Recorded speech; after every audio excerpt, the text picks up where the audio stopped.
What's the percentage of people that are competing in sports that are transgender? What's that number of the population? What's that percentage? The number of transgender people. Percentage of the total population. 1%. Yeah, and that now, are competing in sports. As far as the categories that they enter, they end up winning about 66%, for example, in track, upwards of 90% in strength sports like powerlifting and Olympic lifting. That's significant.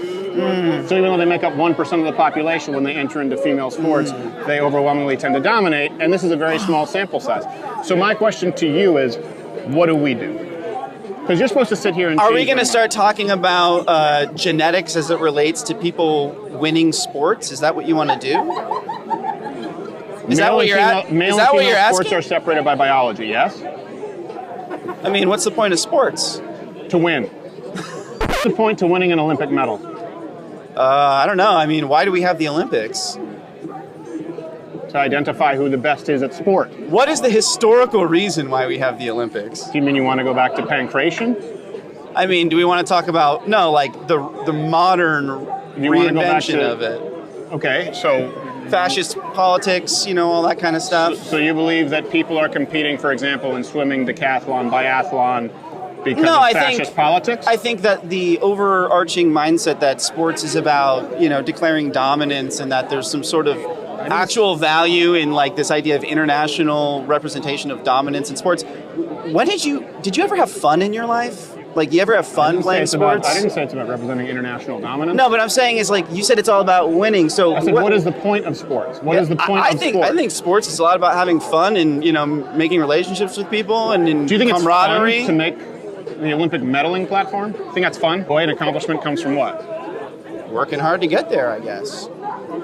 Wouldn't you going to great lengths to avoid the term winning a medal? I mean, hey, if you get second place and you're a spoiled brat about it, I think a lot of people would think you're kind of lame. The first race that I competed against a transgender athlete was during my freshman year. And once the gun went off, the two transgender athletes took off flying and left all of us girls in the dust. I raced against these athletes over a dozen times throughout the years, and every single time I lost. Did they inch you out of medals that you would have won otherwise, or trophies you would have won? They beat me out by 20 meters out of medals, and qualifying spots, I missed out on qualifying for New England's.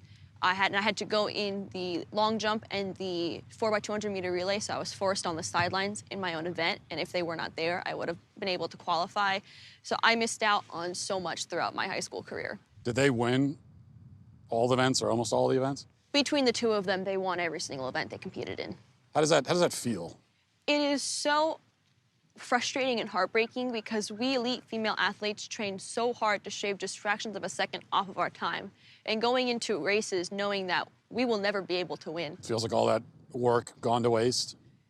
It does. After so many losses, it just gets to the point of, why am I even doing this? Why am I keep training so hard and sacrificing so much just to place third and beyond?